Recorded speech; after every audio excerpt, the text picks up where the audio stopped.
At my retirement party, my daughter-in-law raised a toast she thought would knock me flat. Only the glass in her hand was the one she'd spiked.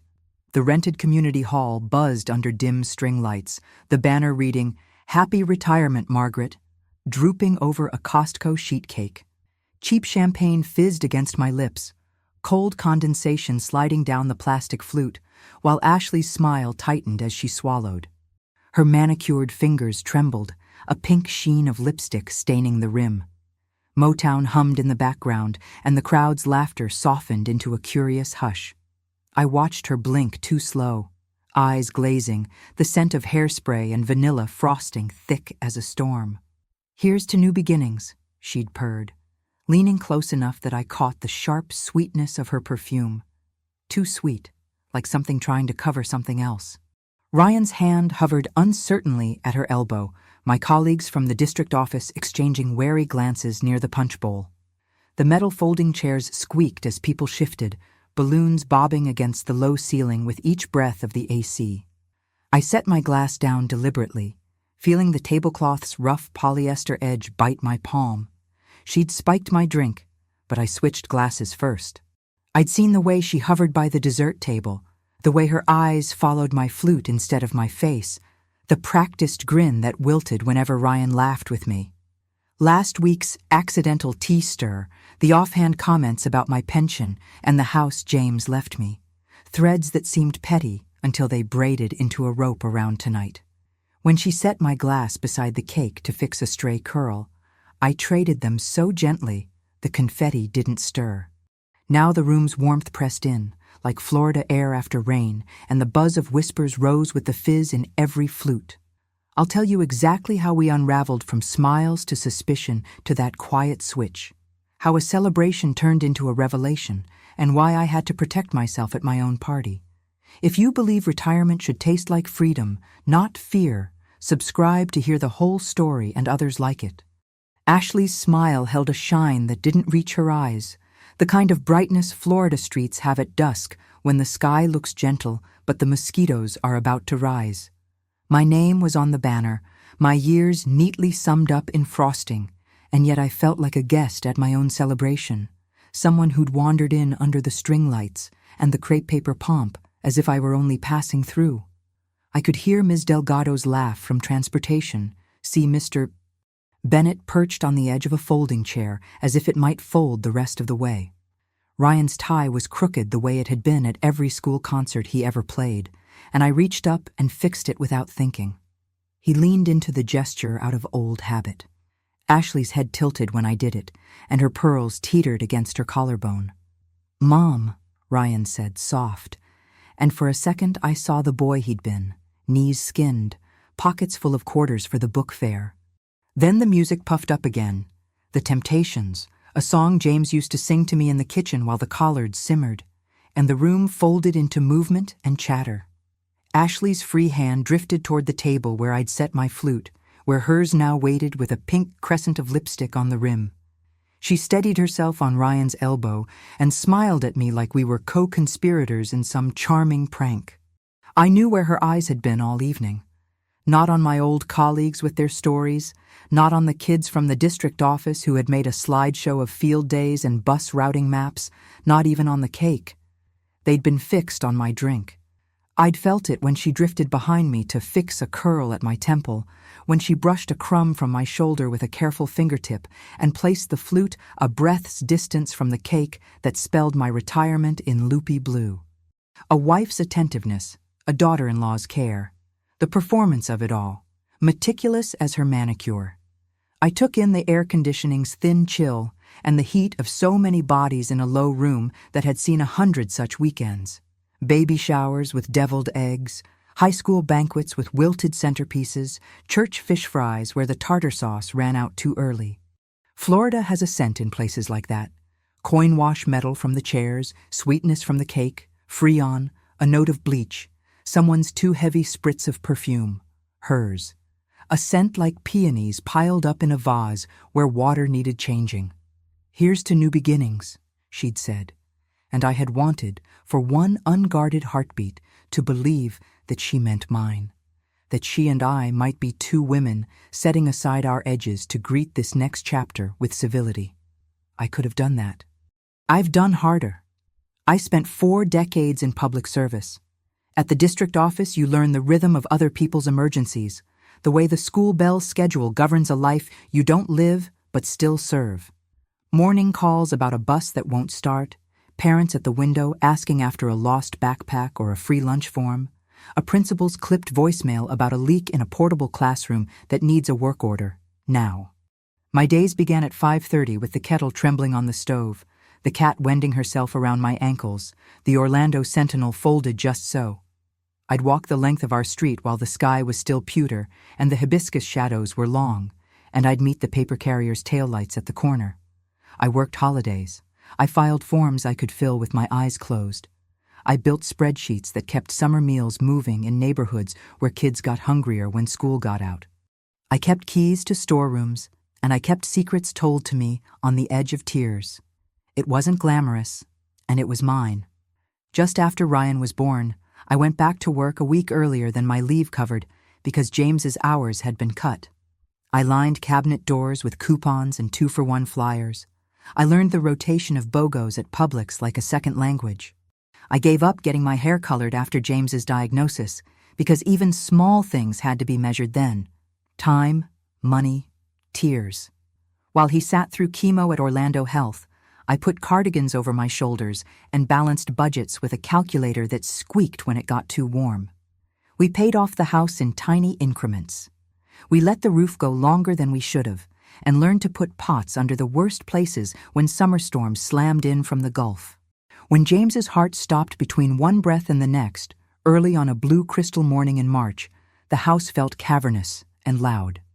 After the funeral, Pastor Lewis walked me out to the camellia bushes and told me that grief comes like tides, not like a calendar. Ryan had held my hand like he had when he was 5 and didn't want to cross the street alone. There was no Ashley then. There was just my boy and me, and a house that had been ours since 2 Christmases after we were married, when James got the maintenance job at the UCF campus, and I was still at the front desk of a middle school that smelled like peanut butter and gym socks. Ashley came into our lives at a 4th of July barbecue in Winter Park, sparklers shivering outside while the paper plates inside sagged under bowls of potato salad. Ryan brought her in from the back porch like she was a surprise he'd had the discipline to keep for a while. She was late, apologizing as if she were making something up to me personally. Her handshake was delicate and quick, her compliments rehearsed in the best way. She asked for my coleslaw recipe and hugged me on the way out like she'd been waiting to all evening. I remember how happy I was to see how happy he was. I remember thinking about grandchildren without saying the word out loud. She had a way of looking up at Ryan like she wanted to know his mind. He had a way of standing with his shoulders a little taller when she was near. If I could tell my younger self anything from that night, it would be this. Watch how people treat each other when there's nothing in it for them, not how they treat you when they're performing being nice. Watch how someone behaves when no one's clapping. I watched, but more slowly than I should have. That's what love does. It puts a ribbon around your eyes and tells you the ribbon is lovely. You miss small things. You forgive them before you've listed them. You tell yourself that anyone can have a bad day. The first time I realized anything was off with Ashley, she rearranged my pantry. I know that sounds silly on its face. People will say, "Isn't that helpful? Isn't it thoughtful?" But there was a stare in her movements that day, a valuation of my life as she lifted my jars and found them lacking. She laughed when I told her I kept the cinnamon by the oven because that's where I baked. She said, "Oh, Margaret, you're so old school," like it was a compliment. She asked me if I needed help with my online banking, and then, when I said I was fine, she moved the mouse on my desk and told me I had my passwords in a place anyone would find. She told me modern kitchens are minimalist and offered to put my knickknacks in the garage until I decided what to keep.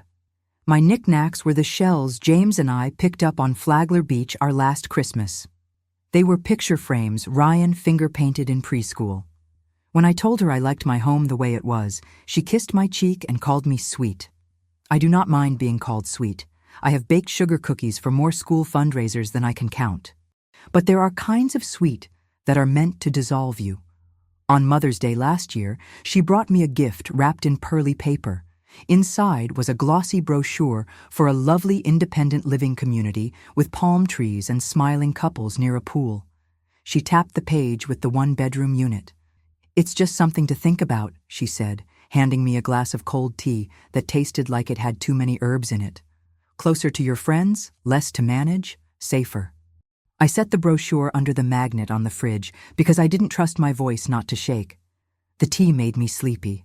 I told myself it was the weather and the long day at church, the heavy lunch, the humidity. That night, I woke up on the couch at 9 with the cat on my stomach and a grit behind my eyes.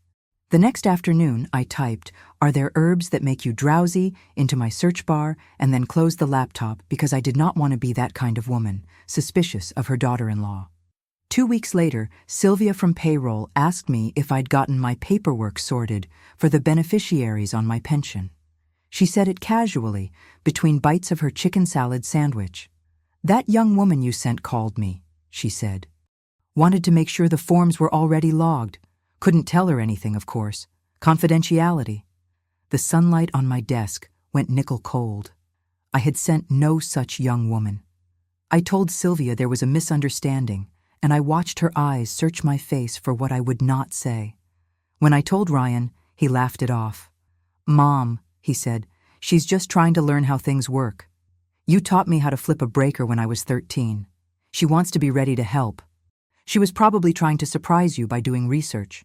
He was earnest, and I could see the bind in him, the place where a man stands between the woman he married and the woman who raised him.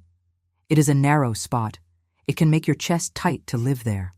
I hugged him at the door like I always do, and smelled his shampoo like I still have a little boy. So when we got to the community hall tonight and I saw Ashley's hands tremble over the desserts, when I saw her purse gaping open, and inside a small brown vial with a dropper cap, my eyes did not look away. I know what peppermint oil looks like. I know what vanilla extract looks like. I know what doesn't belong at a card table on a night when everyone's drinking generic champagne out of plastic flutes. I am not a woman who yells. I am not a woman who likes scenes. I am a woman who has kept a school schedule in her bones since before Ryan was born. So I stood with my colleagues, accepted hugs, smiled for pictures in front of the banner that drooped like a tired eyelid. I watched Ashley hover and glide. I made my switch when I saw her set my glass down to adjust a curl that did not need adjusting. The glasses kissed the tablecloth. The confetti stayed put. The cake gleamed under the hall lights with my name spelled correctly for a change. My hand went steady. My heart did not. The change came over her in pieces. First the eyelids, heavy like damp laundry. Then the way she blinked as if the air were full of glitter and she had to shake it away. Then the slump in her shoulder that she tried to turn into a lean. She touched Ryan's arm. He caught her like you catch a swaying potted plant, not to break it, not to spill dirt, not to make a fuss. "Just a little lightheaded," she said. "Too much sugar." "Sit," I said, and I did not have to raise my voice. The district kids who had been taking pictures put their phones down, as if they had seen enough to know that whatever was happening was not for Instagram. I poured her a paper cup of water. She took it with both hands. Her lipstick had smudged at one corner. She kept looking at the empty place at my elbow where my flute sat. Ryan's eyes pinged between us like a pinball. He looked frightened, as he did when he was 9, and I told him the neighbor's bulldog was friendly while knowing it could jump the fence. "Do you want me to get you something from the kitchen?" I asked her. "They have saltines back there, left over from the scouts meeting." "I'm fine," she said, and fine stretched long enough between her teeth to mean anything but what it usually means. Mr. Bennett cleared his throat. Music swelled, then died, as if someone leaned on the speaker's cord at a bad moment. Balloons bumped the ceiling with their slow, unbeautiful rhythm.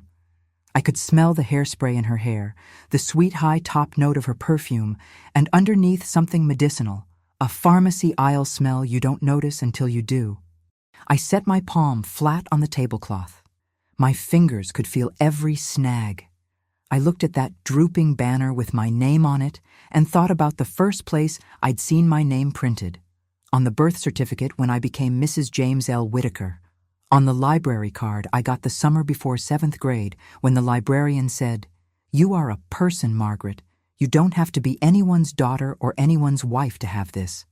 Names matter."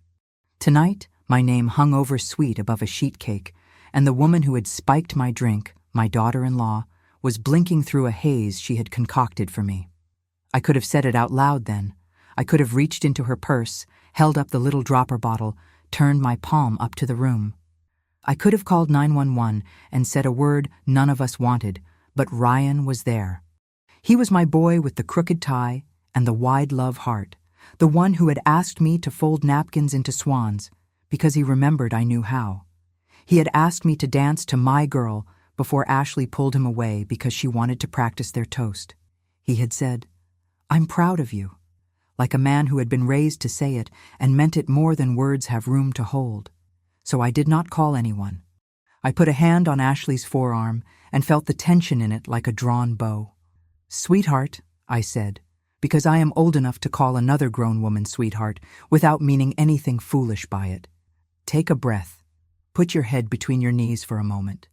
You stood too long in those heels." Her eyes flashed to mine, and in that split second, beyond the glaze and the pose, I saw it. The math she had been doing. The way she had counted my steps and my glasses and my soft places.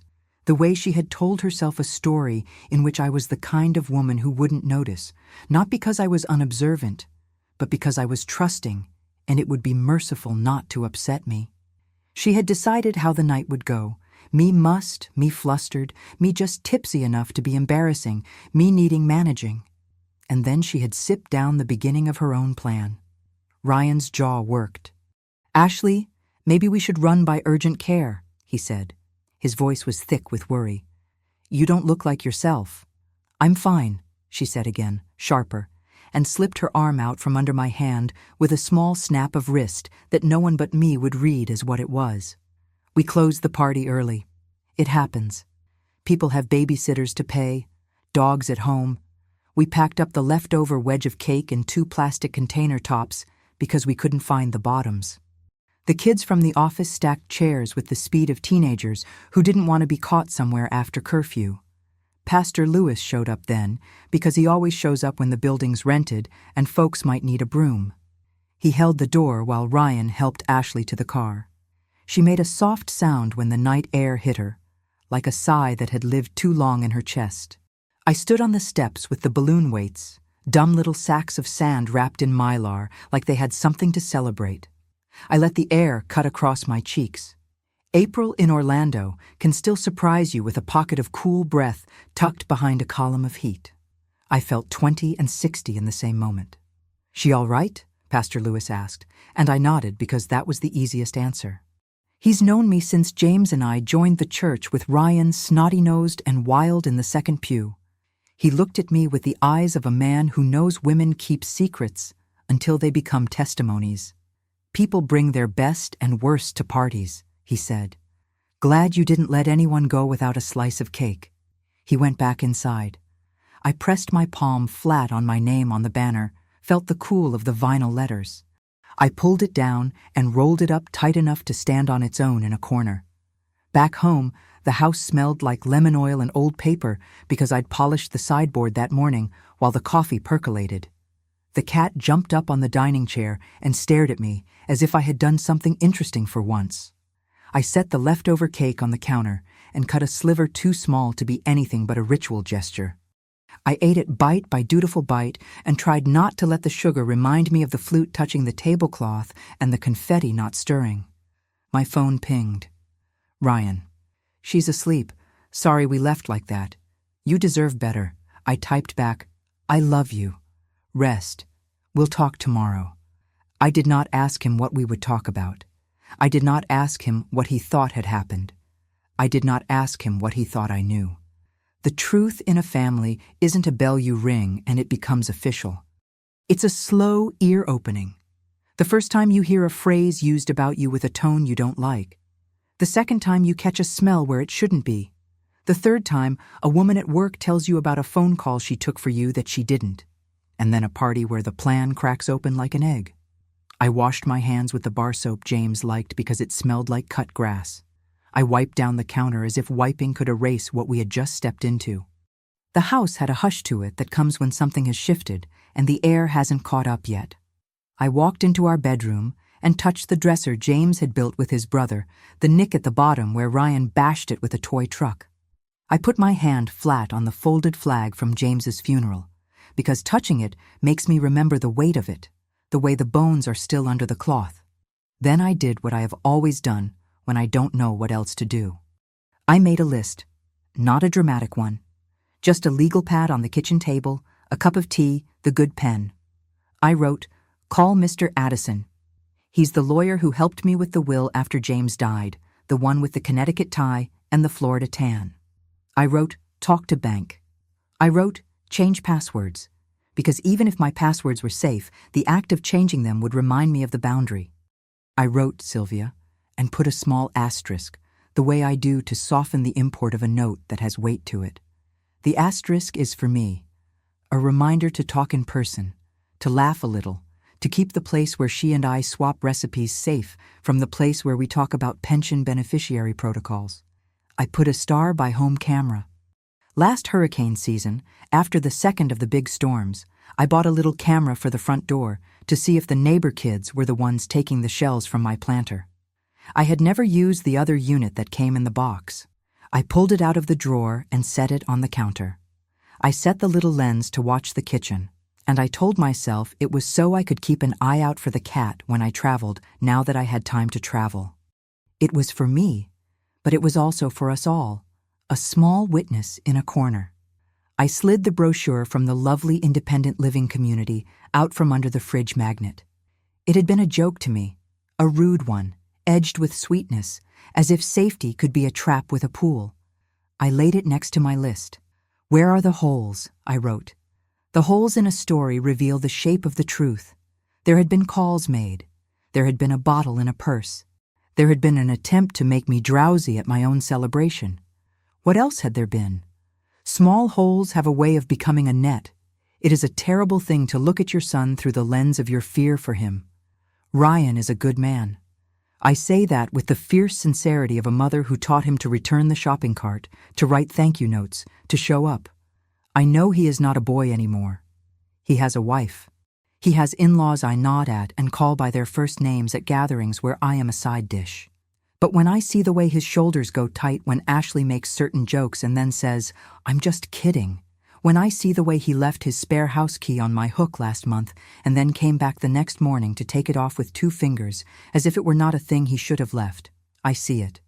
He's making himself small in places he shouldn't have to, index card sized, wallet sized. I want to slide him out and smooth him flat and say, "You are bigger than this." Sleep came uneven and heavy. I got up at dawn out of habit. The morning was a soft wash of sky. I sat on the porch with my coffee and listened to the squeak of the newspaper rolling down a driveway 2 houses over. A lizard did his push-ups on the rail. The cat took her duties seriously and watched him with interest. The palms along the street shook like a chorus. My routine is a raft. I stand on it when the river goes fast. I watered the azaleas and deadheaded the petunias. I didn't really have to, but the gesture matters. I sheets blanched the breakfast plates from last night because the dishwasher had felt like too much then. I sent a message to Mr. Addison's office and got an auto reply that he was in by 9. I made a folder called House and another called Accounts and another called Ryan because names make things easier to handle. At 8:50, I put on a sundress and my sensible sandals, the kind Ryan calls my church shoes. I put on a necklace James gave me on our 10th anniversary when we couldn't afford it and did it anyway. I drove the 408 with the sun on my left and Orlando mornings doing what they do. Construction on one shoulder, a truck carrying scaffolding, a woman in a minivan singing into a coffee stirrer. I passed them all and thought about how I used to take Ryan there when it was new and the floors were shiny with hope. Mr. Addison's office smelled like leather and lemon. His assistant offered me water. I said yes to be polite and then put it on the table and didn't drink from it. He listened. "That is half of why you pay a lawyer." He did not exclaim, though his eyebrows did a small lift when I told him about the dropper bottle. He said words like durable and revocable and irrevocable and living that have simple meanings and complicated consequences.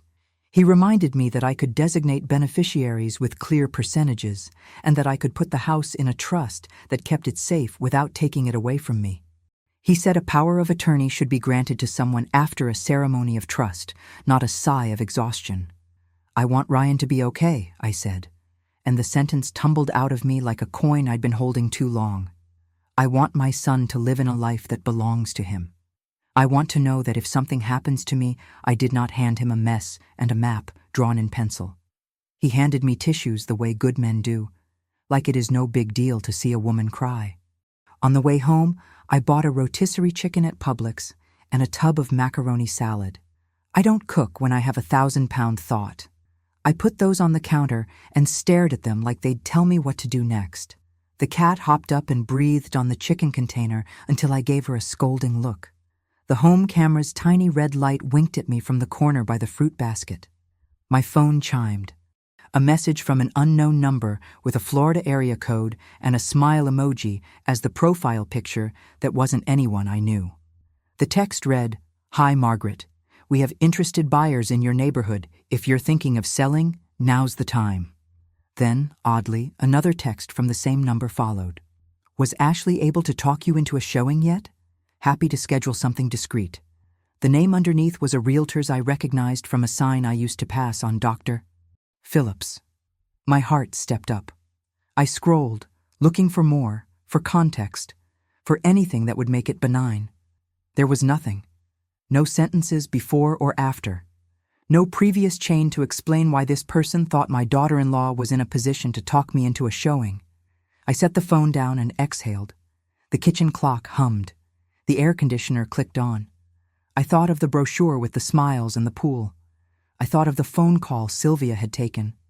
I thought of drops in a flute. I thought of my son's tie and the way his mouth went tight when he was trying not to say more than would keep the peace.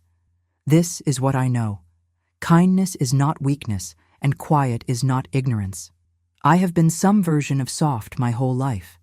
It is not the same as hollow. There are beams under the drywall. There is rebar in the concrete of whatever I have built. I can stand up without anyone hearing the creak of old wood planks. Ashley came by that afternoon with a bouquet of lilies and an apology that washed over the room like perfume. To her credit, she looked embarrassed.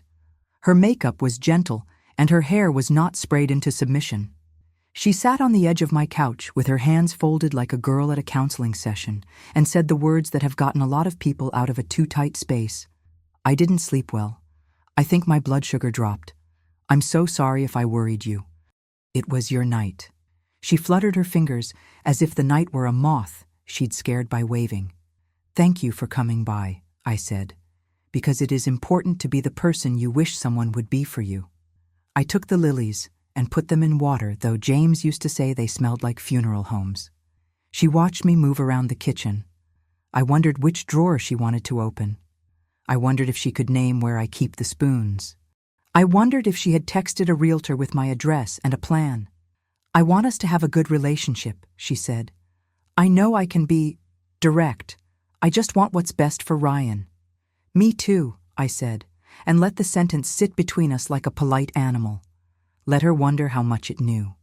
She reached into her purse then, quick and precise, adept at the gracious gesture. "I got you something," she said, and pulled out an expensive pen with a beautiful blue barrel. She held it up. "For your lists."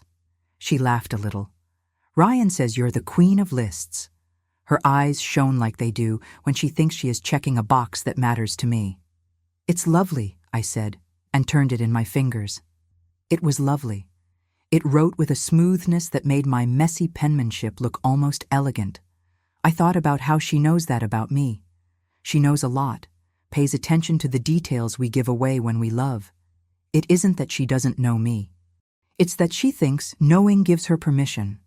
"You're not alone," she said then, so quickly that I didn't know what river she was crossing to get to this side. "We're here. You don't have to handle everything by yourself anymore." She smiled. A good smile, an actress's smile, a woman's smile. "You can trust us." I let myself remember being 22 and pregnant, sitting on a milk crate in the house James and I had painted ourselves, eating leftover pizza while the paint dried and the box fan rattled in the window. I remembered thinking then that trust is not an autograph you write once and frame. It's a series of signatures, a check you sign daily. I have signed my share. I know how to handle a lot, I said, and there was a gentleness in it that sounded like steel to my ears. I've been doing it a long time. I appreciate your concern. She shifted. She wasn't used to the shape of this room, where I did not bend or fawn or fuss. She looked down at her hand. At the ring I helped choose with Ryan because he said he wanted me to. A small stone. Simple. Lovely. Ryan's going to stop by after work, she said, standing. He wants to talk through… I don't know. He said he wanted to talk. She smoothed her skirt. The lilies took up the room with their scent. We'll figure out how to help with the house. We can handle the calls for you if it's too much. I'm fond of my phone, I said, and of my house. She smiled again, ladylike, prim, as if she'd just been told she'd have to wait her turn and didn't mind. It wouldn't hold. It never does. When she left, I sat at the table with the pen she gave me and wrote another list. Not of chores, not of legal things. A list of gratitude, the kind I used to assign to myself when grief made my days brittle and thin. It started like this. I am grateful for the roof that kept us dry, even when it shouldn't have. For the district office's bad coffee and the way people thank you for things you're paid to do. For James's farmer's tan and the way he used to sing under his breath. For Ryan's laugh that still sounds like marbles in a jar.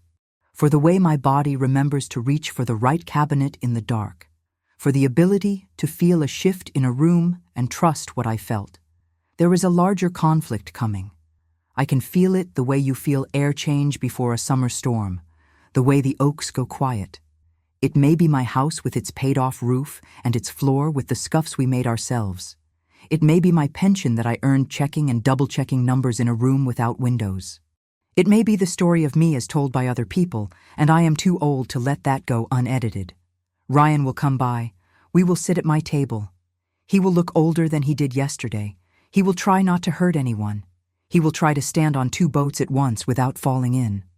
I will place a hand on his forearm like I did when he was little and wanted to run before he looked. I will say words I have not had to say to him before about boundaries and trust and what it means to join your life to another person's. I will tell him I have put my house in a trust, not as a punishment, but as a protection for all of us. I will tell him Mr. Addison used words like revocable, so that if we all heal and all is well, nothing has to be permanent except our certainty that we treated each other with respect. Ashley will not like it. She will call it secrecy or control. She will tell herself a story in which the older woman refuses the help of the younger and suffers for it. She will not see that this is help, that a woman protecting what she built also protects the people who will stand in it after she is gone. She may double down. She may call another realtor. She may try to be sweet, or she may finally show me the sharp of her teeth. I will keep an eye out either way. I will not be cruel. I will not be a doormat. I set the lilies on the dining room table. I opened a window and let air in. The pen she gave me glided over the page with a grace that made me laugh out loud at the ridiculousness of everything. I washed the platter we used last night and thought about retirement. Not as a cliff you jump from, but as a porch you step onto. You look out. You take a breath. You listen to the birds you used to hear only as you were rushing past. You tell yourself the truth in a voice you trust. Do not misunderstand me. I am not naive. I have worked public office in a city where someone always wants something quickly. I have told more people no in a kinder voice than they expected. I have learned to carry a kind of sturdy quiet with me. If the hurricane is coming, you fill the tub with water, and you get batteries, and you put your sentimental photographs in a bin you can lift with one arm. If you find a small bottle in your daughter-in-law's purse at your retirement party, you do not drink from the glass she watches. If you are given lilies, you enjoy them with a window open. At dusk, the sky went peach, then violet. The frogs began their nightly gossip. I stood at the sink and let the water run over my hands, warm to cool, then I turned it off and was still. Tomorrow will be more of the same and not. It will be egg toast and the sentinel and the cat tracing the curve of my ankle. It will be Mr. Addison's office calling back with documents to sign. It will be a conversation in which my son and I navigate being two adults who love the same people and want different things for them.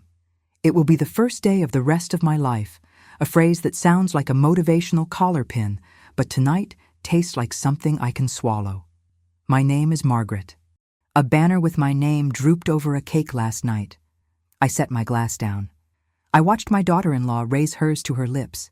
I witnessed a plan invert itself. I did not gloat. I am tired. I am also ready. There are men and women in this world who will try to plan your life for you, who will ink in the boxes you have kept blank for your own reasons. There are celebrations that are almost not celebrations. There are beginnings in which you learn what you should have already known and forgive yourself for learning it late. I rinsed my cup and set it upside down to dry. I turned off the kitchen light and the house, kind as it is, held me. Outside, a car door thumped. Somewhere down the block, a baby cried, and then didn't. My phone lit up on the counter with Ryan's name. I picked it up and answered. When he said Mom, I heard the boy and the man both. I said, Come on by, and turned the porch light on, because no matter what is coming, I want my son to be able to find his way home. I flipped the porch light on, and the moths swung toward it in fat, soft ellipses. Ryan's car pulled up to the curb, the way it always had, a little too close to the mailbox, and I stood in the doorway so the cats that roam the street wouldn't sneak in. When he came up the walk, I saw the strain around his eyes before I saw the man he has become. He hugged me with the weight of someone who had taken a deep breath in the car and let it out against the place that once held him up. I brought orange juice, he said, lifting a little grocery bag as if that could make normal of what hummed between us. Pastor always said, vitamin C is a good way to start a hard talk. He tried to smile. His tie was gone. His shirt had a crease where the seatbelt had pressed. He looked like a boy who had been brave all day. Come in, I said. I made chicken.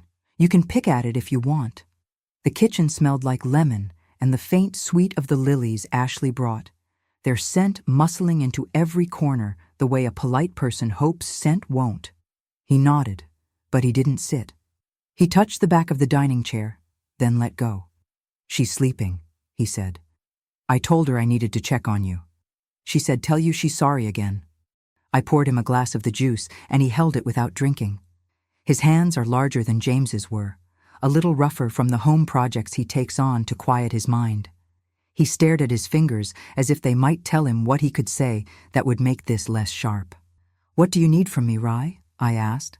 I chose the softer road and it opened under us. He looked up quickly. Tell me I'm making this bigger than it is, he said, and I felt a tug in my chest for all the times I had smoothed the air over him because he was small and the world was big. Tell me she just had too much sugar. Tell me you're okay. I am okay, I said. And I will be okay tomorrow and the day after. That's not the same thing as saying last night was nothing. He blinked. He has my slow blink when he's trying not to cry. Mom, he said, and it had been years since that word sounded like a question. He sat then. I did too. The chicken sat between us, a silly offering, steadying as a light. The blue pen Ashley had given me lay on my list pad near his elbow. He noticed it and picked it up without thinking, turning it in his fingers, the way I had. She got you this? She did, I said. It writes like a dream. I didn't say, it will sign papers that set firm edges. I didn't say, it will be the instrument I use to keep the house James and I paid for. I didn't say, your wife gave me a tool to draw a line. He stared at the pen. I don't know what to do, he said into the quiet. She wants to be helpful. She's intense when she cares about something. About someone. He swallowed. About me. I know, I said. I see that. I also see you getting smaller, Rye, and you do not fit in any smallness that someone hands you. He shut his eyes and nodded once, as if agreeing with something he wouldn't let himself say. She's been asking me to talk to you about the house, he said slowly, choosing his words. About, you know, what comes next for you. She says she doesn't want you to feel let down by us, but also that we could all, if we plan now, be more comfortable. He swallowed. She showed me a spreadsheet, he confessed, as if spreadsheets were a betrayal of love. Numbers about what the neighborhood is worth, what interest rates look like. She knew them by heart. She called a realtor, I said, and slid my phone to him with the text still up. He read it. His face lost its hopeful lines and found older ones, the ones men don't know how to wear because they've just come into them. She didn't tell me that, he said softly. She said she was looking into neighborhoods near her parents because her mom's been having knee trouble. We can be generous and still say what is true, I said. Both things are possible. I breathed in through my nose to keep my voice from shaking. She also called my colleague about my pension without my knowledge. She brought me tea that took me down in the middle of the day. Last night she hovered over my glass like it had our future in it. He set the phone down as if it were hot.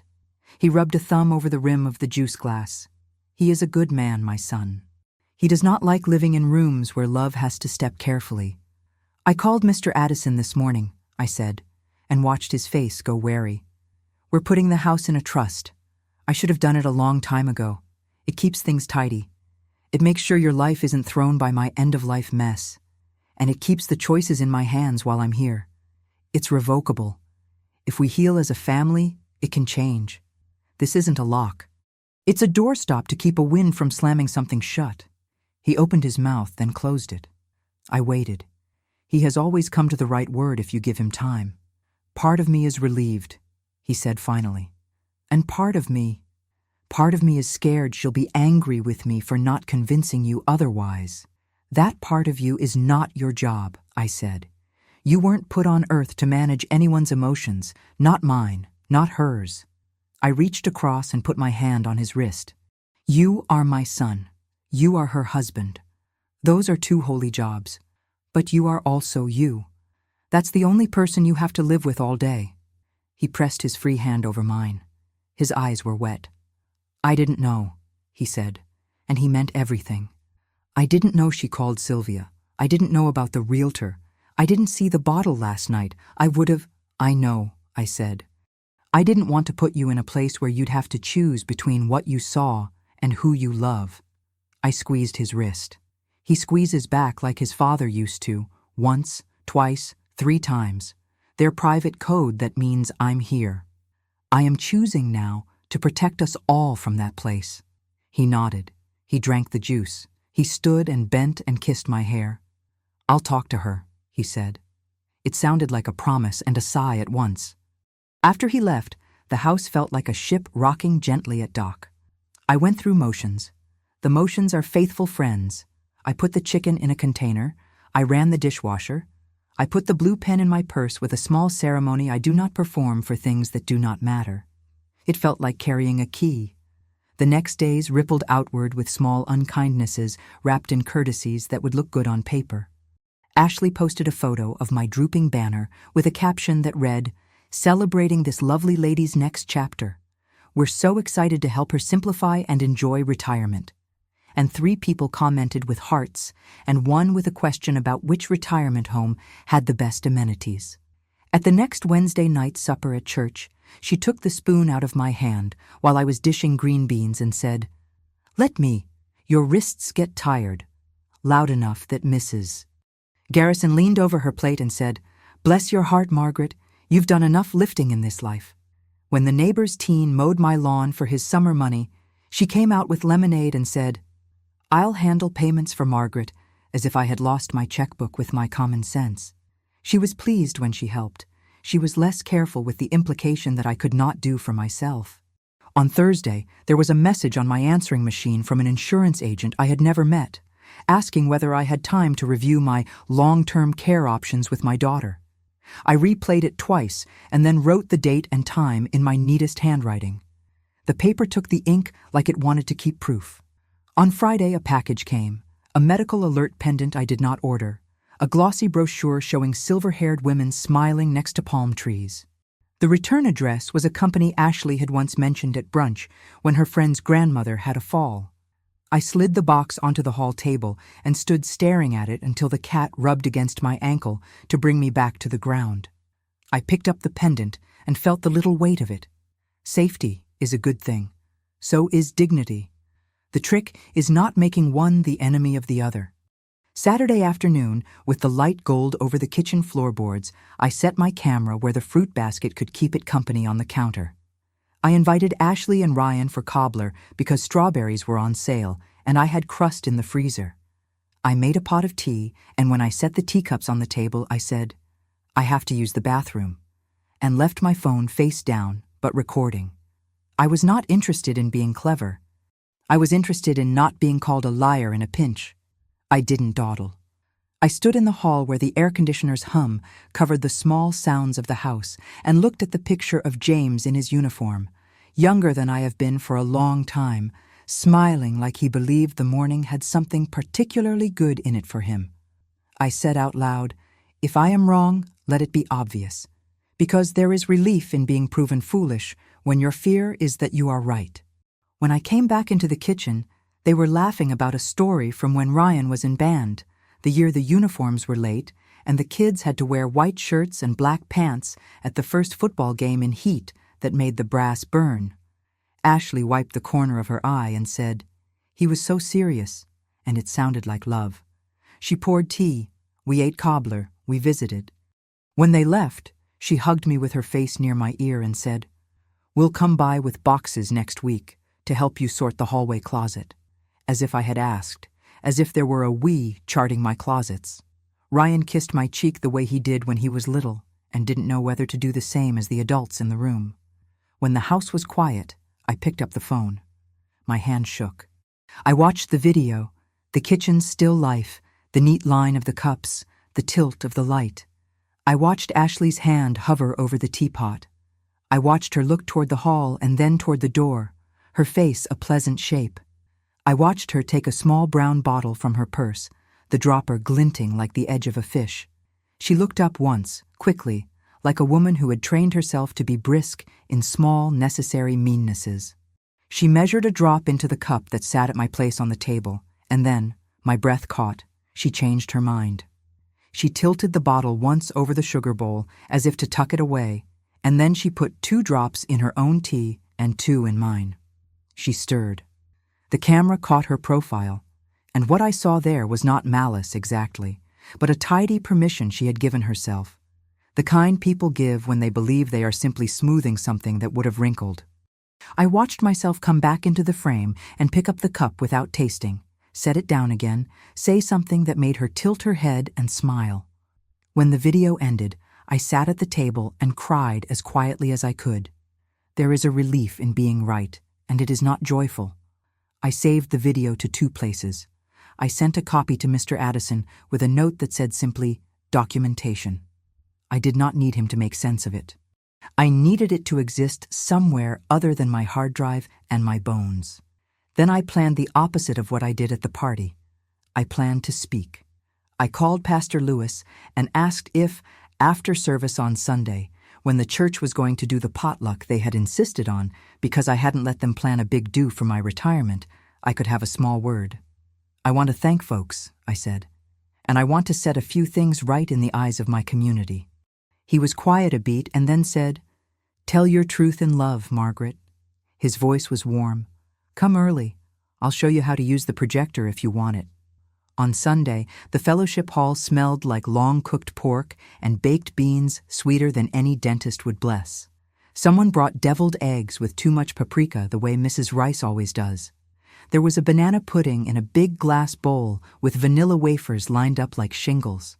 Kids tore around with orange slices tucked in their teeth, pretending to be alligators, and their mothers called to them in voices that made room for joy and threat all at once. Men in short-sleeved shirts hefted folding chairs. Women laid out their specialties with the hush that comes before a ritual. I brought macaroni salad, the Old Faithful, and a chocolate sheet cake with "thank you" piped on it in shaky script because I piped it myself at dawn when the house was cool. Ashley came in on Ryan's arm, a delicate dress floating around her knees, her smile set to "church gentle."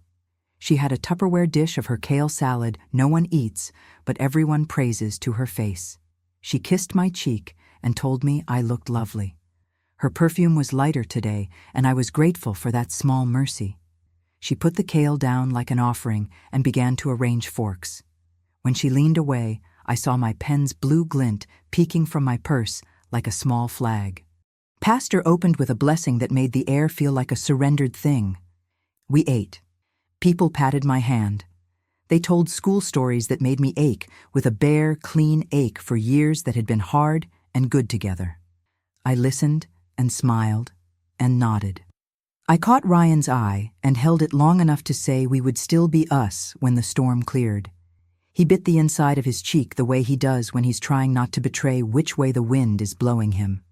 When the plates were scraped and somebody had stacked the cups and a teenager had turned the TV toward the platform, Pastor tapped the mic and said my name. I stood. The room rustled itself into listening. People who have known you in your ordinary do not always expect you to command a room, and there is a satisfaction in reminding them you can. I stepped to the lectern.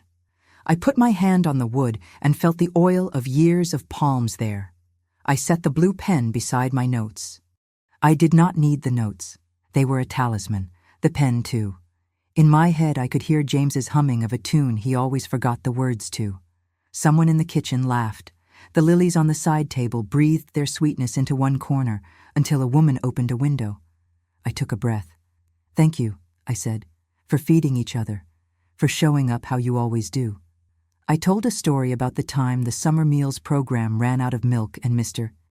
Bennett drove his pickup to the dairy 2 towns over and came back with coolers so heavy we all strained our backs lifting them. People laughed softly, remembering. I told another one about the kindnesses that had saved me after James died, the casseroles stacked in the freezer. The words prayed over me when I couldn't find my own. I watched heads nod. I watched the room lean in. Then I said, "There is something else I need to say." I picked up the pen and set it down again, the small click of it against wood a metronome. It is hard to ask you for this kind of attention. I would never do it if it were only my pride at stake. I could feel Ashley's eyes on me, steady and bright. Ryan's body had the soft hunch of a man bracing and wanting simultaneously to fix and to flee. "I believe in telling the truth before it gets twisted by gossip," I said.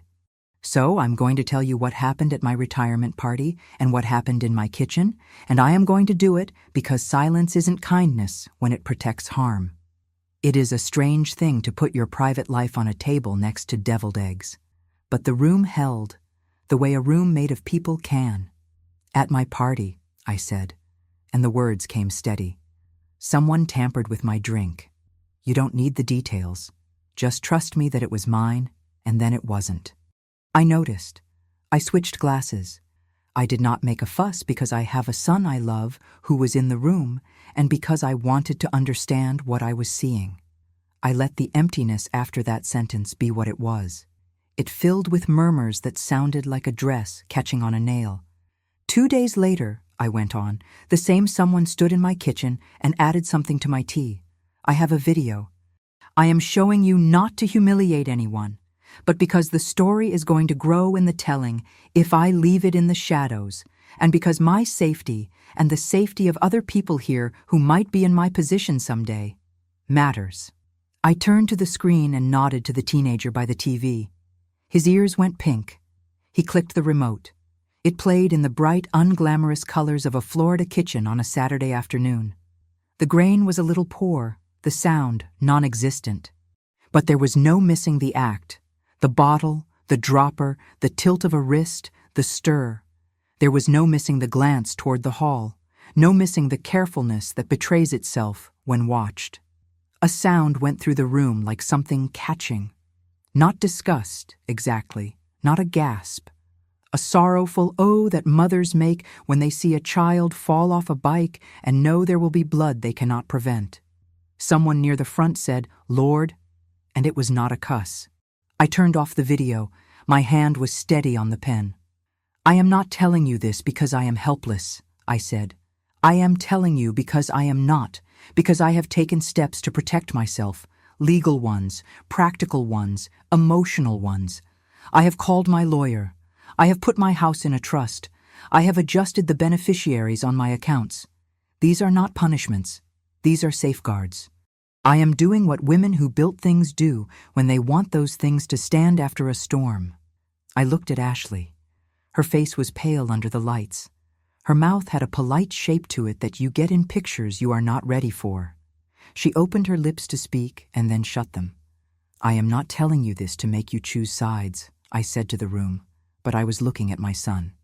I am telling you so that if you hear a story about me being forgetful or stubborn or confused, you will know that a woman can be all those things in a day and still have her bearings.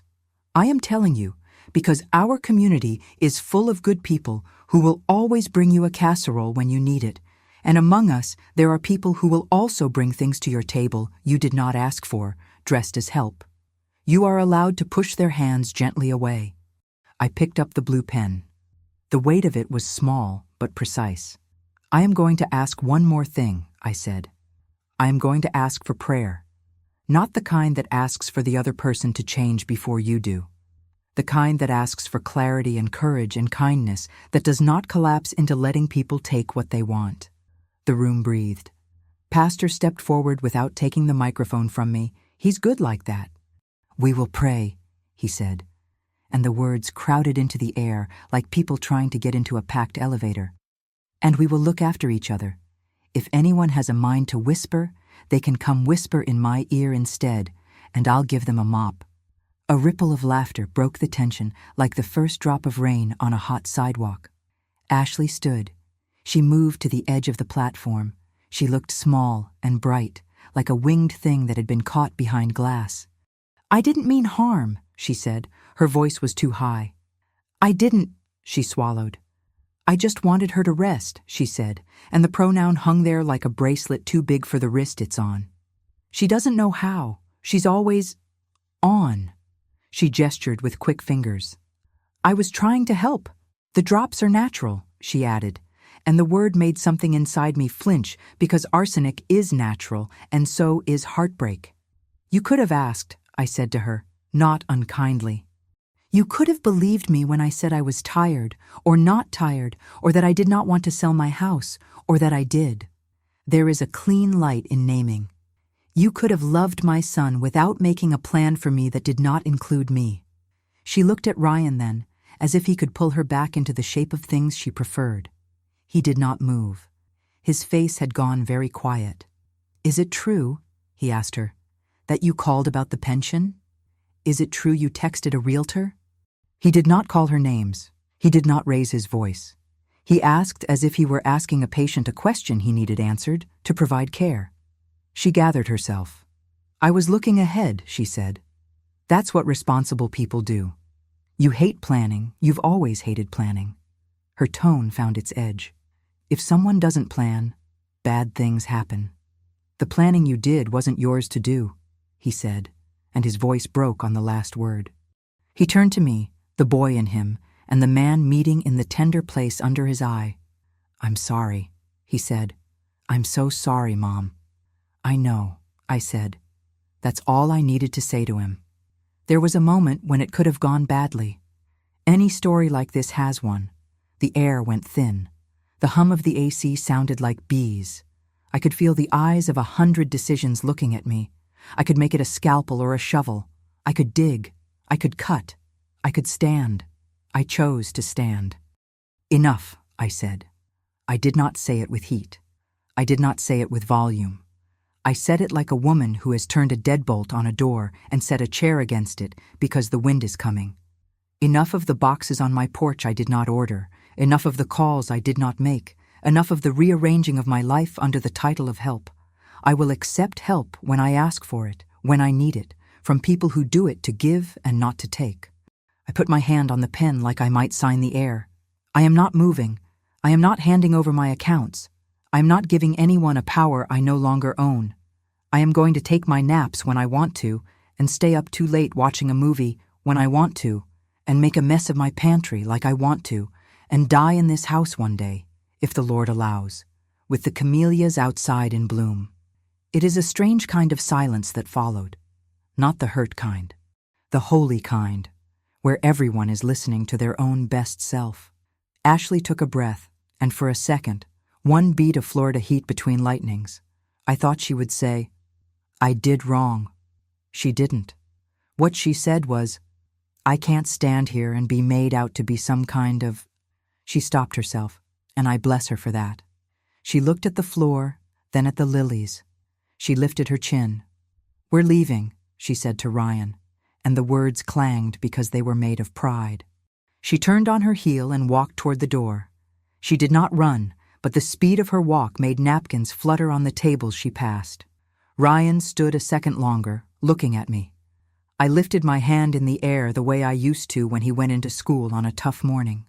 "Go with her," I said softly. "You have to speak to each other. Speak gently if you can." I could say that because I had already said enough of the other things. He came around the table and kissed my forehead, like a man paying respects. "I love you," he said. It sounded like a vow. When he had gone through the door, I stayed at the lectern. I looked at my community and saw faces that had watched me hand out bus passes and potato salad and Kleenex and instructions. I saw my life lined up, not in columns, but in people. I picked up the pen. I clicked it, once, and put it back in my purse. Pastor came up, and he did what good pastors do. He prayed without arson, and he asked for things that don't tear other things down to get built. When we said amen, Mrs. Garrison pressed a napkin into my hand and said, "I've been waiting for you to say that for someone for 40 years. And I laughed, and the laugh felt like cold water in July. People didn't crowd around me the way they would if this were a spectacle. That's what love looks like when it's grown up. They moved past me with hand squeezes and respectful nods and the kind of quiet that doesn't press. The teenagers took the trash out, 2 to a bag, grinning because the job had a body to it. Mr. Bennett took the projector down and wrapped the cord in a neat coil. Someone put the kale salad in the fridge as if we might forget it on the counter and then regret it later. I rolled the banner from my party out on the table and laid it flat with my palm, smoothing the wrinkles. The vinyl letters smiled up at me. "Happy retirement, Margaret." People had signed it this time, around the edges, with Sharpies that smelled like a classroom on a test day. Little notes. "Thank you for getting my boy's bus route fixed, Mrs. Whitaker. I will miss you. We love you." I wrote my own signature at the bottom with the blue pen, because it pleased me to make my own name official in my own writing. Then I tore a little strip from the edge of the plastic tablecloth and tied the banner in a roll so it wouldn't crease. The knot sat like a bow on a present you give yourself because you have earned it. When I walked to my car, the afternoon had washed itself into that damp, luminous heat Orlando has in late spring. The pavement smelled like it had a history. I put the banner in the trunk and the pen in the pocket of my purse, and I stood with my hands on the roof, feeling the sun-warm metal. Ryan's car was gone.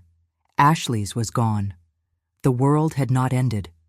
A cardinal fussed in the live oak, mad at a squirrel. At home, the lilies were still bossing the air, but they didn't bother me the way they had. I opened a window over the sink. The home camera sat like a tiny witness by the fruit. I unplugged it. I don't want to live with an eye in my own kitchen forever.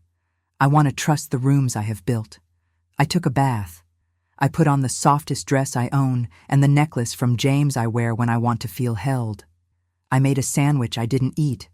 I watched a baseball game with the sound down because the silence in a house after you tell the truth is its own soundtrack, and I wanted to hear the whole thing. When the sun slid down behind the grocery store sign at the end of the street, the cat jumped onto the arm of the couch and kneaded the fabric with her old lady paws like she was kneading a piece out of it. My phone buzzed. A text from Pastor. "Proud of you," he wrote, clipped like men write. A photograph from Sylvia of the potluck table, deviled eggs front and center. A message from Mr. Addison that the documents would be ready to sign on Tuesday. Did I want the notary to come to the house? Then a message from Ryan. "I'm with her," it read. "We're talking.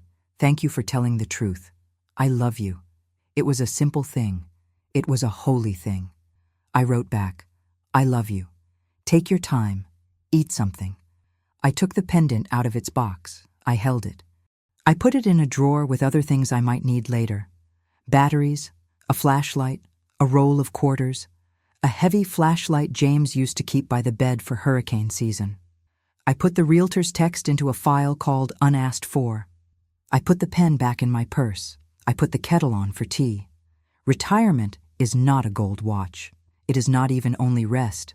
It is the time in a woman's life when no one can fire her for saying, "No, thank you."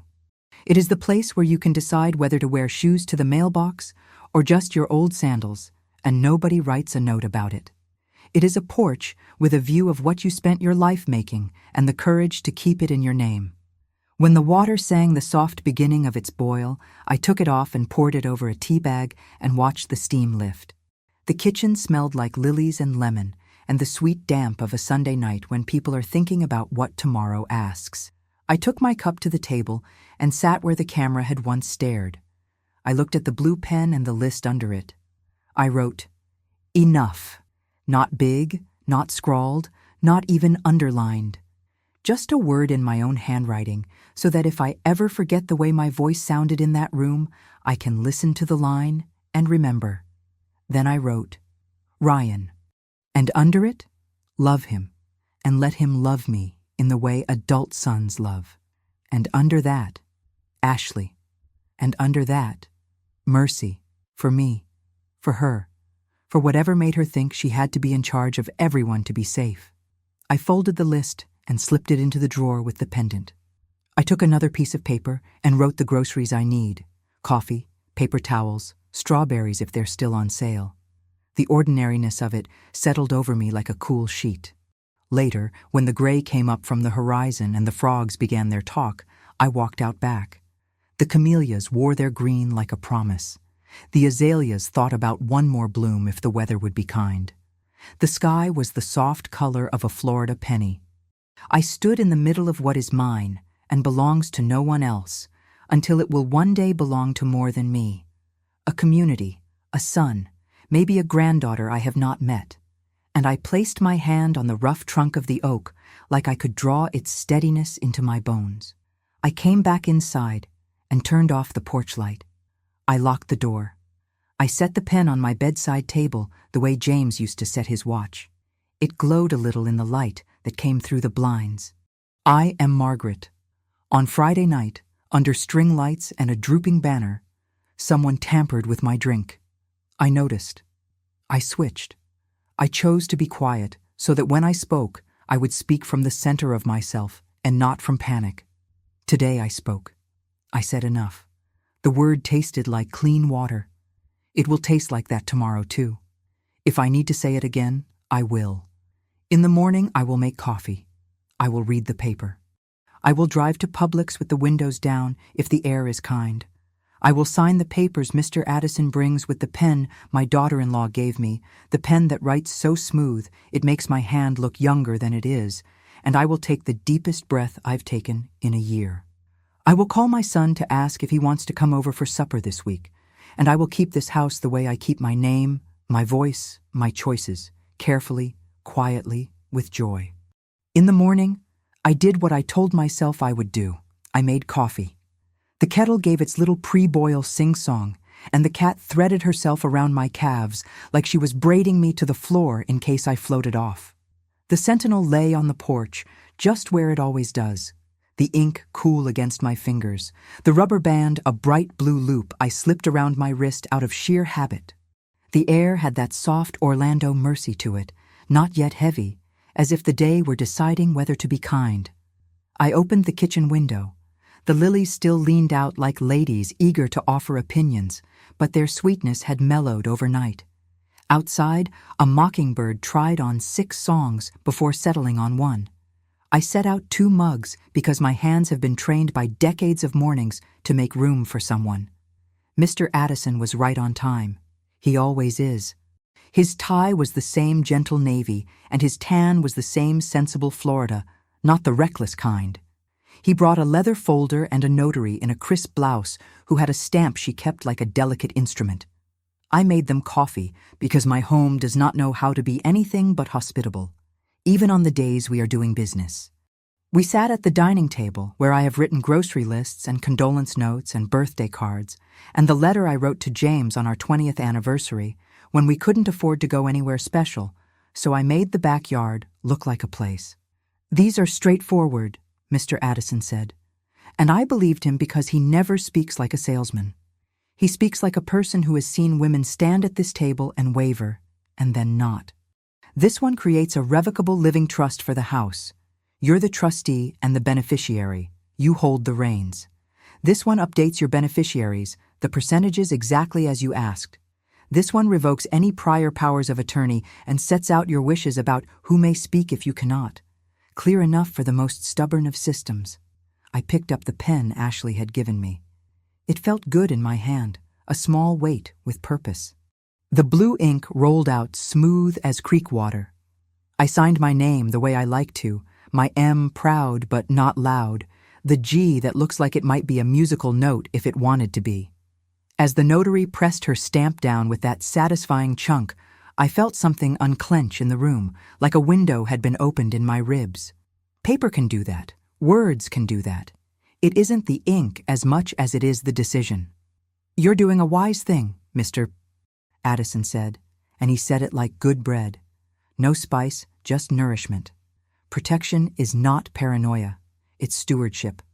After they left, I sat with a second cup of coffee I didn't need and let the cat pretend she was considering it. My phone buzzed. Texts from the church ladies.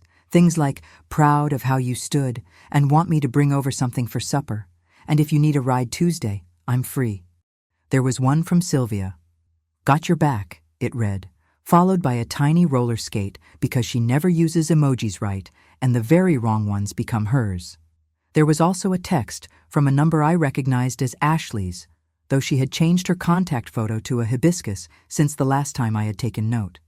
"Can we talk?" it read. Not with the bravado of last week. Quiet. 4 words that can mean 100 things. I stared at the screen until my coffee cooled.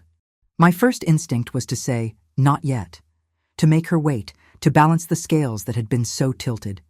But I have learned the hard way that postponing a necessary conversation rarely makes it kinder. It makes it heavier. I typed, "We can. Public place, I hope you understand. Lake Eola? Noon." She wrote back immediately. "I'll be there." Lake Eola at noon is a woman with her hat on. Moms push strollers in a rhythm you can feel in your own hips. Tourists take pictures of the swans, and then the swans hiss because they do not care for paparazzi. A man on a bench feeds pigeons with the kind of missionary zeal that annoys the city workers. Little businesses along the edge open their doors to heat and hope alike. I parked in a spot I used to park in when Ryan was small, and we would walk around the lake counting turtles and making up names for the gassy fountain in the center. Ashley was early. She had on a sundress with tiny flowers like the wallpaper in a little girl's room. Her hair was not sprayed into immobility. She had no pearls today. If I didn't know better, I would have thought she looked like a woman going to meet a friend to talk about something delicate. She stood when I approached, then seemed to catch herself and sat again, folding her hands in her lap. We nodded at each other like people in a waiting room. "Thank you for meeting me," she said. Her voice was soft, not strategically so, just softened by sleep not quite gotten and pride not quite thick enough to cover what she didn't want to show. I don't know where to start. "Honesty helps," I said, and I kept my tone gentle because I wanted it to be possible for her to find the doorway.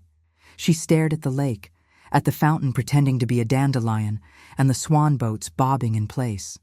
"I watched your video," she said, and then she laughed once, short and helpless. "I mean, of course I didn't. I didn't need to. I knew what it would show.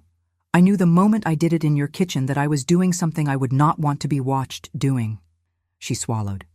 "That tells you most of what you need to know about my conscience." She looked at me then.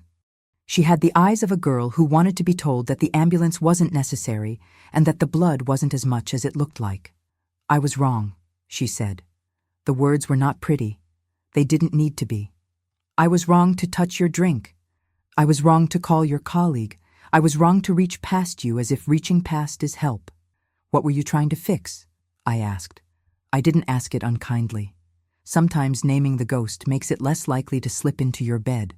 She bit her lip until I could see the place where she will always be 13, sitting in a bathroom at school, making a plan that will not be the right plan because it is made out of fear and lunch money.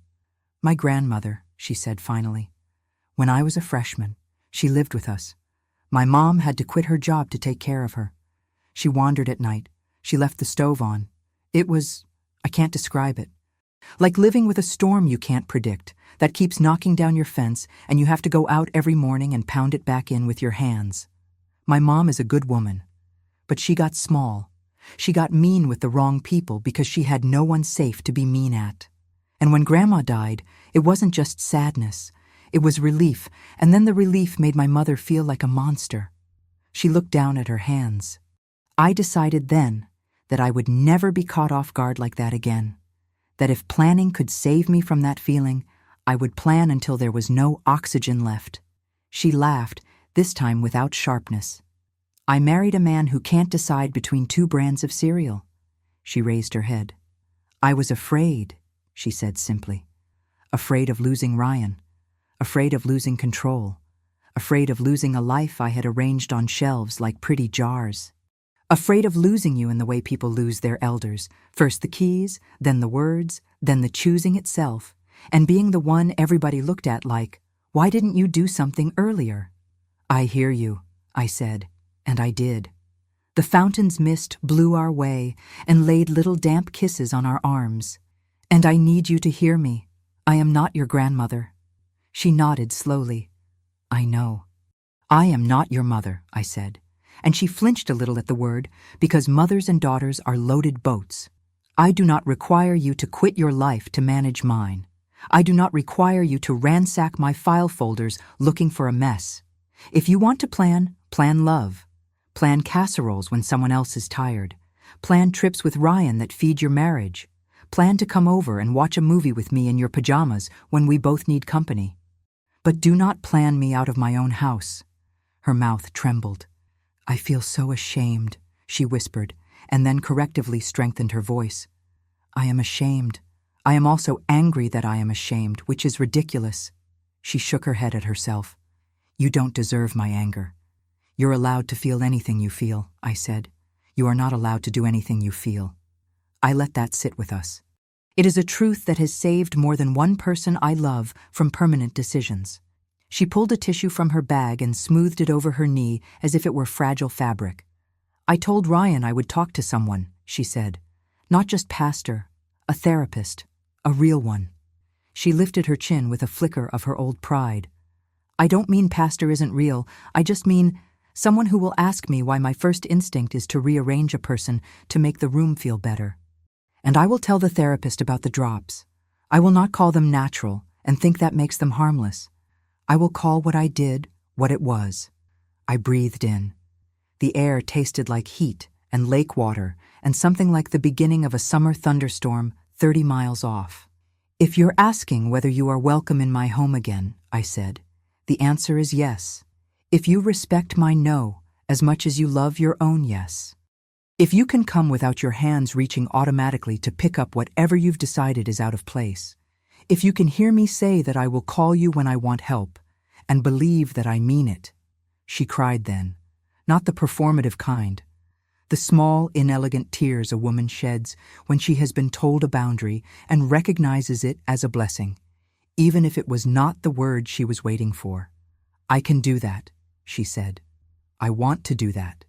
I want to be a person you can trust. Trust is not a rope you swing on, I said. It's a bridge you build from both sides. She nodded. We sat there without speaking for a while, watching a boy toss bits of stale bread he shouldn't be tossing to a swan who would eat it anyway and be none the wiser about nutrition. A breeze came up that smelled like orange rinds and sunblock.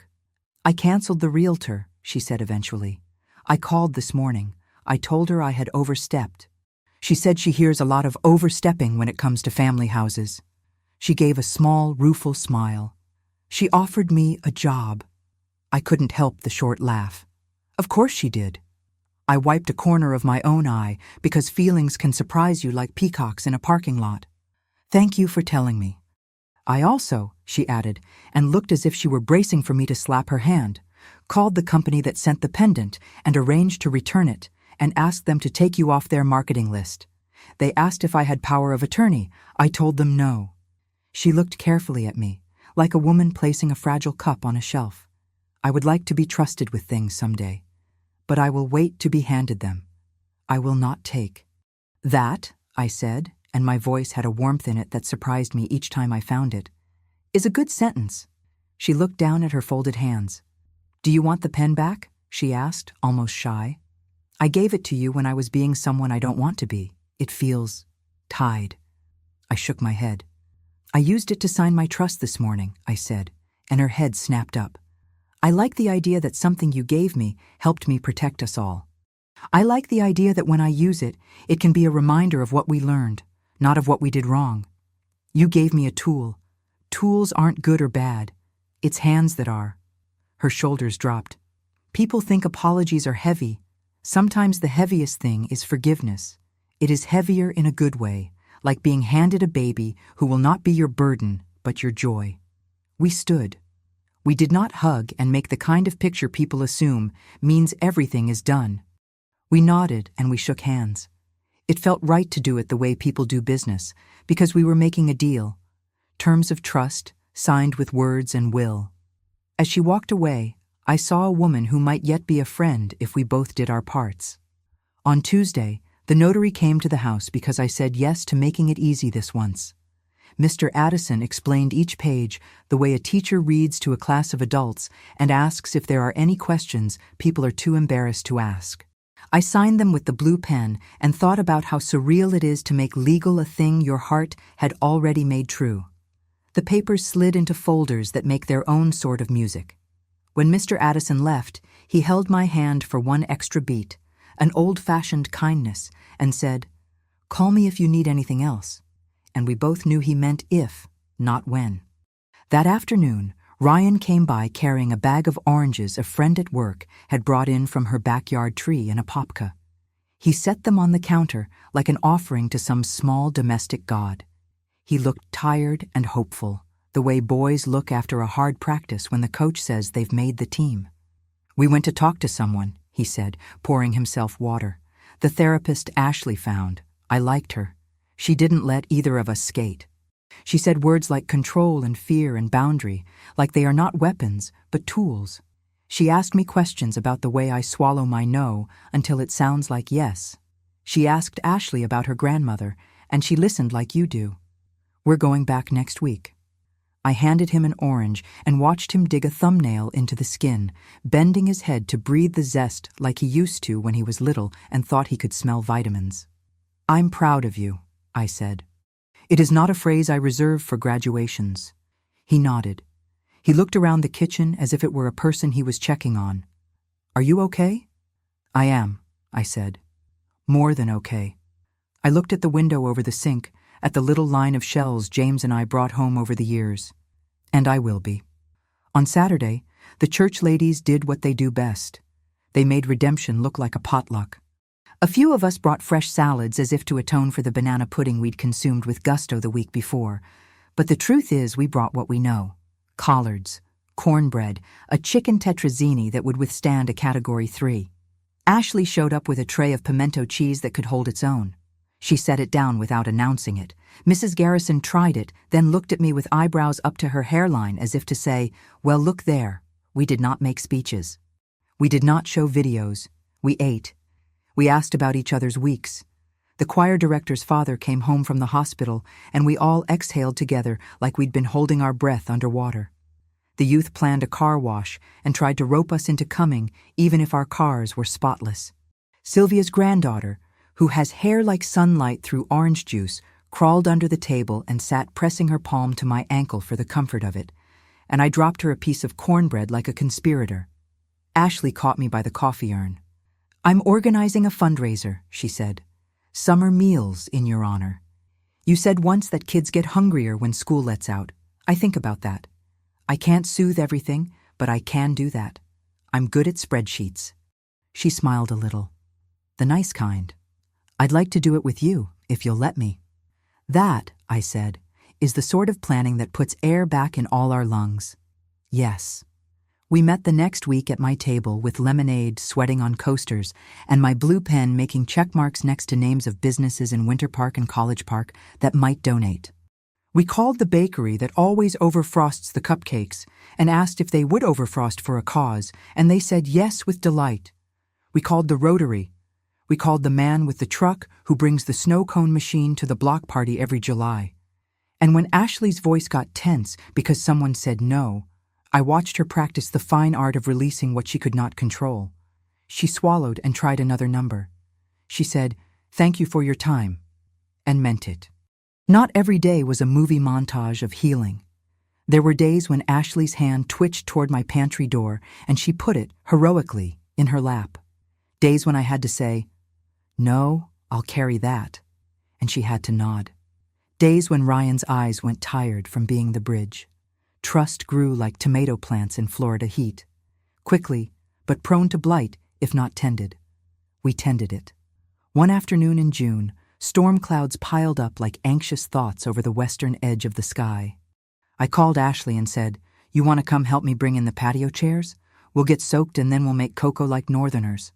She laughed and came over. We stumbled inside with the cushions, and the cat glared at us for dampening her dignity. When the rain came, it came hard. A sheet of water you could laugh at or resent. We chose to laugh. We stood by the sliding door with our hair frizzing into equal opportunity halos and talked about little things, the best way to keep Basil from bolting, the trick to getting a bundt cake to let go of its pan, whether she had always wanted to be both loved and in charge in the same breath. She surprised herself with what she said out loud.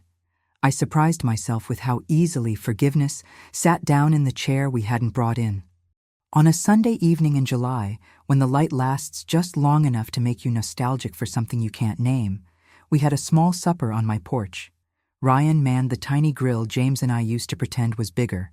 I made collards. I simmered low with a little vinegar and a strip of bacon.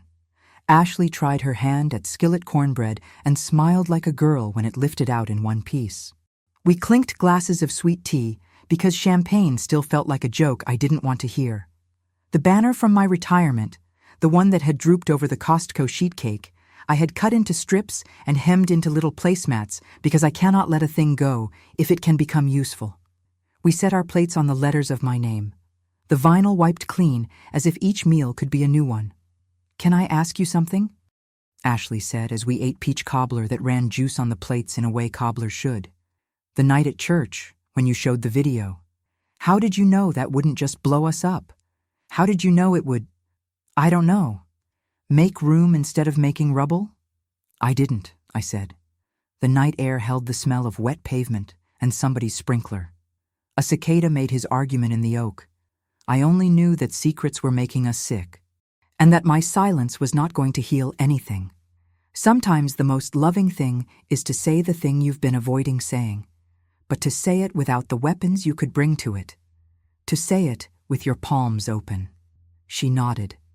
"I keep thinking about the switch," she said, looking at my hands with their map of veins. "The way you switched the glasses and changed the story." I looked at our tea glasses. I thought about the plastic flute catching cheap bubbles and the confetti not stirring. "We get to switch more than glasses," I said. "We get to switch the stories we tell ourselves. We get to switch fear for courage. We get to switch control for trust. It doesn't make the room tidy right away, but it lets people breathe." We sat quiet a while, because quiet is its own kind of prayer. The neighborhood kids chalked hearts and hopscotch grids on the sidewalk. A woman walked her dog who looked like he had opinions about the thunder far away. Somewhere, a radio played Motown like someone had figured out how to pull memory out of a speaker. When the fundraiser came, it felt like a love letter addressed not only to me, but to all the kids whose stomachs had growled in kitchens I've never seen. The community hall smelled like sugar and sunscreen, and the faint ozone of hard work. Ashley stood behind a table with clipboards and a jar for cash, and a square reader she wielded like a conductor's baton. But when a woman came who could not give, Ashley smiled at her like she had given a gold bracelet. We raised enough to fund meals in 3 neighborhoods through the sticky worst of August. The Rotary president cried a little on stage, which delighted his wife. Pastor said a prayer that included the phrase, "May we always be builders of bridges and not moats." And I thought about the blue pen and the lake and the swans who do not care whether people feed them the right things, but take what they are given generously anyway. After the last table was folded and the floor swept twice, because someone's nephew always drops sugar, I sat alone for a minute on the edge of the stage. I took out the blue pen, and on a program, I wrote my name. I wrote it like a small ceremony, like a promise renewed. Ashley sat down beside me and didn't say a word. We didn't need words right then. We watched the string lights cool, the dimming dimples of them like breaths. Later, I went home and placed the pen on the table beside the lilies vase. The lilies were gone by then, petals curled like old parchment, the water a little murky with their sweet decay. I carried them to the compost. I cut camellia branches from the bush by the porch, glossy leaves, sturdy as what endures, and put them in the vase instead. The green steadied the room in a way flowers cannot. It felt right. Not everything has to be showy to do its job well. A few days after, Ashley knocked once and then again the way she has learned I like. Enough notice to give me the power to say, "Come in." She stood on the threshold, holding something in both hands like an awkward baby. "I brought you a new little plant," she said. "A rosemary topiary. It's for your porch, but only if you want it. It smells like Sunday chicken, and it doesn't mind the heat." She lifted it a little, the tiny green tree shaped by careful hands. "It will look handsome near the steps," I said. I took it from her, and the scent of it took me back to a kitchen that belonged to my mother, a roast we couldn't afford every week, a holiday when we said out loud that we were grateful. I set the plant on the porch, and we stood admiring it as if we had both done something big. Maybe we had. Sometimes I think about the night under the string lights and the way balloons bump ceilings. The plastic flute sweating in my hand, the dropper bottle glinting like a fish in someone else's purse. I think about the way I watched and did not drink, and how that one choice stretched out and became a path. A woman does not always get to choose the storm, but she gets to choose whether to batten the hatches and which windows to open after. I chose to switch one glass for another, to speak when speaking mattered, to sign my name to my own life. And then I chose. This is perhaps the quietest and bravest of them all, to open the porch light and say, "Come on in, let's try again." The truth is, the porch light is not forgiveness. It's readiness. Forgiveness is the moment you hand someone a cool glass of water and they drink, and you don't watch to see if they choke. Forgiveness is putting a blue pen back in your purse and letting it write grocery lists and notes for bake sales and signatures on things that keep people safe. Forgiveness is not forgetting the switch. It's remembering it so you can switch fear for love when what you want is control. Sometimes, late, when the house is quiet and the cicadas are being louder than they have a right to be, I hold the pen and trace its shape in my palm like a rosary. It reminds me that instruments have no intent. The hand that holds them makes the meaning. It reminds me of a young woman who thought planning could save everybody, of a son who learned that love doesn't require shrinking, of a woman my age who has been called sweet and decided that sweet deserves a backbone. The day we took the rosemary to the back steps, Ashley looked at me and said, "I'd like to be the person who shows up with vitamins, not with plans." I smiled so suddenly it startled both of us. "Vitamins are plans," I said, laughing. "They're just the kind that help from the inside." And then, like families in Florida do, we made a plan for hurricane season. Not a takeover kind, a practical kind. Ryan will put my shutters up if we get a named storm. Ashley will put ice in my freezer, bags of it, because everybody knows the trick to saving a little of your groceries is packing the freezer with ice. I will check on Mrs. Garrison. Pastor will check on me. A teen from church will get gas if he can find it. Everybody will text everybody when it's safe to do so, and if the power goes, we will play cards and eat pantry meals like a picnic. Safety that looks like community and not control. On a clear morning in September, I drove to the farmer's market in Winter Park and bought too many tomatoes because they smelled like somebody's backyard. As I was paying, I heard someone say my name like you do when you aren't sure you should say a name out loud. A woman I didn't know smiled at me the way you smile at someone you think you've seen in a story on your cousin's Facebook. Are you, she started, the lady who… And then she stopped herself and shook her head and said something better. I like your earrings, she blurted, and we both laughed ourselves out of something awkward. I went home and made tomato sandwiches with mayonnaise and salt and pepper and ate one for breakfast and one for lunch because retirement means sometimes you eat like a queen with no court. I am not naive enough to think we aren't all a decision away from being foolish. I am not unscarred enough to think that one talk at a lake and a few signed papers make a life simple. But I have something I did not have the night under the string lights when Motown hummed and the cheap champagne made its courage. I have peace. It is not dramatic. It does not wear sequins. It sits with me while I do the crossword, while I water the rosemary, while I fold the banner placemats into the drawer. It looks like my son's shoulders settling into their rightful width. It looks like my daughter-in-law's hands staying in her lap while I reach for the sugar bowl. And then, later, those hands reaching to take the empty bowl to the sink because I asked. The other day, Ashley sent me a picture of a spreadsheet she had made for the fundraiser's second round, this time for school supplies in August. A column for pencils and a column for backpacks and a column for notes to tuck in that say, "You are wanted." She added a heart that looked like a strawberry, mistaken and sweet. I sent her back a photograph of the blue pen on my table and wrote, "Good tools, good work." She responded, "Good hands." At dusk, when the porch light clicks on by its own timetable and the moths make their fat, soft ellipses, I sit on the steps and listen to the neighborhood take a breath. The rosemary leans toward the heat and holds on. The camellias keep their counsel and look green as faith. The old oak remembers everything and says nothing. The house, kind as it is, holds me. Somewhere, someone is putting a child to bed with a story and a glass of water. Somewhere, someone is deciding which glass to drink from. Somewhere, someone is picking up a pen. Here is what I know now, as surely as I know the creak in the third stair and the way Florida rain smells before it falls. We get to choose, again and again. We get to choose safety that is not control. We get to choose truth that is not cruelty. We get to choose love that is not a performance. We get to choose when to switch the glass and when to raise it high.